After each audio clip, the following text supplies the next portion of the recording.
আসসালামু আলাইকুম। শুভ সকাল। কেমন আছেন সবাই? আশা করছি আল্লাহর অশেষ রহমতে ভালো আছেন, সুস্থ আছেন। আলহামদুলিল্লাহ আমিও ভালো আছি। আজকে ভিডিওটি শুরু করলাম ভোরের আকাশ দিয়ে, আমার বারান্দা থেকে। সকালে স্নিগ্ধ বাতাস, আকাশ দেখতে কার না ভালো লাগে বলুন? এখন আমি আমার বারান্দায় অল্প কিছু গাছ আছে, গাছগুলোতে পানি দিব। অনেক দিন অসুস্থ থাকার কারণে বারান্দায় আসতে পারি না। বারান্দা তো একেবারে নোংরা হয়ে গিয়েছে। আজকে পানি দিব, তারপর বারান্দাটা পরিষ্কার করে নেব। আর এই বারান্দায় কাজ হওয়ার পরে চলে যাব ঘরে, গিয়ে এক কাপ কফি খেয়ে নিয়ে কাজে লেগে পড়ব। তো দর্শক, আপনারা যারা আমার এই ভিডিওটি দেখবেন, প্লিজ আমার ভিডিওটিতে শুরুতে একটি লাইক দিয়ে দিবেন আর আমার ভিডিওটি কন্টিনিউ করবেন। আর যারা আমার চ্যানেলটি এখনও সাবস্ক্রাইব করেননি, আমার চ্যানেলটিকে সাবস্ক্রাইব করবেন এবং আমার পাশেই থাকবেন। আর যে সকল আপু ভাইয়ারা আমার চ্যানেলটিকে সাবস্ক্রাইব করেছেন, তাদের সবাইকে জানাই মনের গভীর থেকে অসংখ্য ধন্যবাদ। এই তো আমি এখন আমার গাছগুলো আপনাদের দেখিয়ে দিলাম। আর এই দেখুন, একটি সাদা গোলাপ, অনেক দিন হলো গোলাপটা ফুটেছে, আমি আসিনি তাই দেখতে পারিনি। তা আজকে আপনাদেরকে দেখিয়ে দিচ্ছি। এই গোলাপটা খুব ভালো লাগে গাছে যখন ফুল ফোটে দেখতে। আরও কিছু গাছ আছে, সেগুলো দেখে নিলাম। অনেকক্ষণ বারান্দায় দাঁড়িয়ে থেকে ঠান্ডা বাতাস উপভোগ করলাম। এখন তো শীতের সকাল, শীত তো দরজায় এসে কড়া নাড়ছে, সে চলে এসেছে। সকালে শীতের বাতাস ভালোই লাগলো খেতে। এখন রান্নাঘরে চলে যাই। আজকে সকালে সবজি বাজার করাবো, সাপ্তাহিক সবজি বাজার, তাই আপনাদের সাথে শেয়ার করব। এই যে দেখুন দর্শক, আমি অফ ক্যামেরায় সব কিছু সেরে নিয়ে বাজার গোছাতে চলে আসলাম। আজকে অনেক কিছু বাজার করিয়েছি আর সেগুলোই আপনাদের সাথে শেয়ার করছি। সবজি সহ নিত্য প্রয়োজনীয় জিনিসের দাম ধরাছোঁয়ার বাহিরে চলে গেছে। আমাদের মতো মধ্যবিত্তরা তাও যেভাবে হোক চলতে পারি, কিন্তু আমাদের চাইতে যাদের অবস্থা আরও খারাপ, তাদের কি অবস্থা ভাবলেই কষ্ট হয়। এখন আয়ের চেয়ে ব্যয় অনেক বেশি। কেউ ভালো নেই, কেউ সুখে নেই, আছে শুধু হাহাকার। সুখ নামক সোনার হরিণ কোথায় যেন হারিয়ে গেছে সবার জীবন থেকে। পরম করুণাময় আল্লাহর দরবারে একটাই চাওয়া, সবাই ভালো থাকুক, সুখে থাকুক। এমন একদিন আসুক যেখানে শুধু থাকবে জীবনের মূল্য, টাকার কোনো মূল্য থাকবে না, থাকবে ভালোবাসার মূল্য। মানুষ টাকার পিছে না ছুটে ছুটবে সুখের পিছে। সে সুখ হোক মনের সুখ, হোক ভালো থাকার সুখ, হোক ভালোবাসার সুখ। তো দর্শক, অনেক কথা বললাম, এবার আমার বাজারগুলো আপনাদের সাথে শেয়ার করি। এই দেখুন জলপাই, আমি অনেকগুলো জলপাই নিয়ে এসেছি। এগুলো আমি সুন্দর করে পরিষ্কার করে ভাপ দিয়ে আচার তৈরি করব। আর এখানে তো দেখতেই পাচ্ছেন অনেক সবজি আর আলু, নতুন আলু উঠেছে। এখন ওগুলো আমি কিভাবে সংরক্ষণ করি আপনাদের সাথে আজকে অল্প একটু শেয়ার করব। এই যে দেখুন, বক্সে আমি টিস্যু নিয়ে নিলাম। আমি এইভাবে গাজর, শসা, লেবু এগুলো সংরক্ষণ করি। কাঁচামরিচ, যেহেতু এইগুলো তো একেবারে খাওয়া যায় না, সালাদ করে করে খেতে হয়, এই জন্য অল্প অল্প করে লাগে। এই জিনিসগুলো একটু ভালোভাবে রেখে দিই। আর যে সবজিগুলো আমি খুব দ্রুত রান্না করে খাবো, সেগুলো আমি পলিপ্যাকে করে রাখি। যে দেখুন, এইভাবে বক্সে আমি গুছিয়ে রাখলাম। আর এরপরে একদিন আপনাদের সাথে শেয়ার করব কিভাবে আমি সবজি কেটে বক্সে করে রেখে দিই। আর এতে আমার খুব কাজ তাড়াতাড়ি হয়ে যায়, কাটা থাকে বিধায়।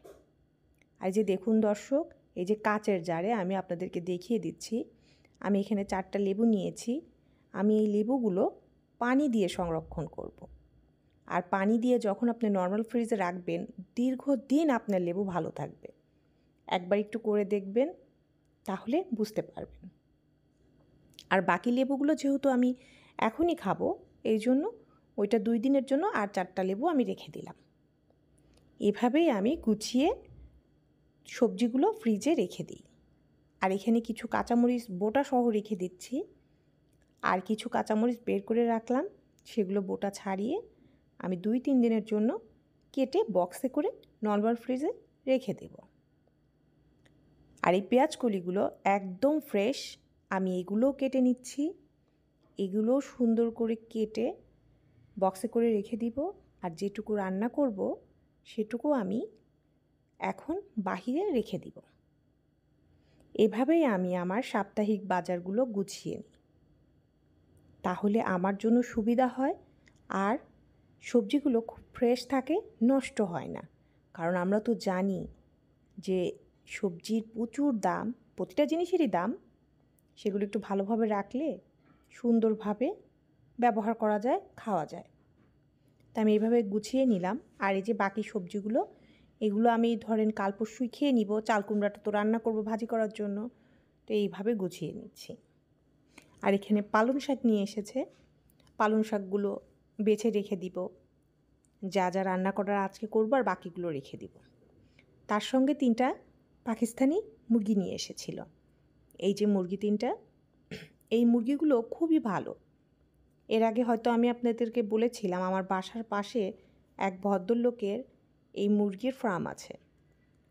ওনার কাছ থেকে আমরা নিয়ে আসি, একদম ফ্রেশ। আর এই 3টাই ছিল মরক মুরগি, না এটা পাকিস্তানি মরকটা। তা আমি 3টা নিয়ে এসেছি। এখানে প্রায় এক একটা মরগের ওজন ছিল 1.5 কেজি করে। আমি এই 3টা মরগই এখন বক্সে করে ফ্রিজে রেখে দিব। আর যেদিন রান্না করব সেদিন বের করে কেটে পরিষ্কার করে নিব। আর আমি কেটে রাখি না এই কারণে, তাহলে মুরগিগুলো ভালো থাকে। আর তার সঙ্গে আমি যখন যেটা রান্না করতে চাই, হয়তো বা আজকে রোস্ট করব সেই অনুযায়ী কাটবো, বা যেদিন শুধু সুরা তরকারি করব সেই অনুযায়ী কাটবো। এই জন্যই আমি এইভাবে গোটা গোটা রেখে দিই। এই যে আমি বক্স করে নিয়েছি, এখন আমি এগুলো ডিপ ফ্রিজে সংরক্ষণ করব।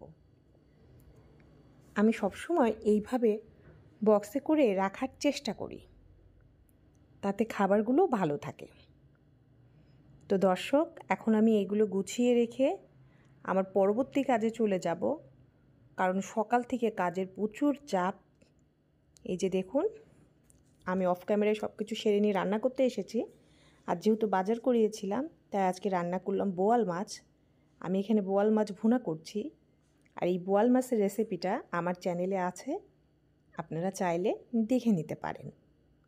আর যদি ইচ্ছা করে একদিন একটু ট্রাই করে দেখবেন, আশা রাখি ভালো লাগবে। আর তার সঙ্গে রান্না করছি ডিম। আজকে আমি ডিম রান্না করব। যেহেতু মাছ আছে, মাছের পাশাপাশি একটু ডিম করে নিচ্ছি। আলু ছোট করে কেটে টমেটো দিয়ে ডিমটা একটু ভুনা ভুনা করব। তার সঙ্গে চাল কুমড়া ভাজি, ওই যে চাল কুমড়া দেখলেন, সেই চাল কুমড়াটা ভাজি করে নিচ্ছি আজকের জন্য। এই হলো আজকের দুপুরের আমাদের।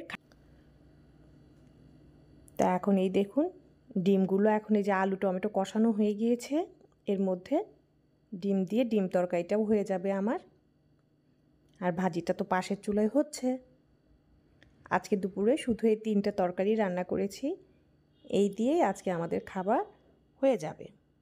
তো দর্শক, এতক্ষণ যারা আমার এই ছোট্ট ভিডিওটি অনেক কষ্ট করে ধৈর্য ধরে দেখেছেন, তাদের সবাইকে অসংখ্য ধন্যবাদ। আপনারা সবাই ভালো থাকবেন, আমাদের জন্য দোয়া করবেন। আমিও আপনাদের জন্য দোয়া করব। আমি সুমি এখন আপনাদের কাছ থেকে বিদায় নিয়ে নিচ্ছি। আল্লাহ হাফেজ। আসসালামু আলাইকুম।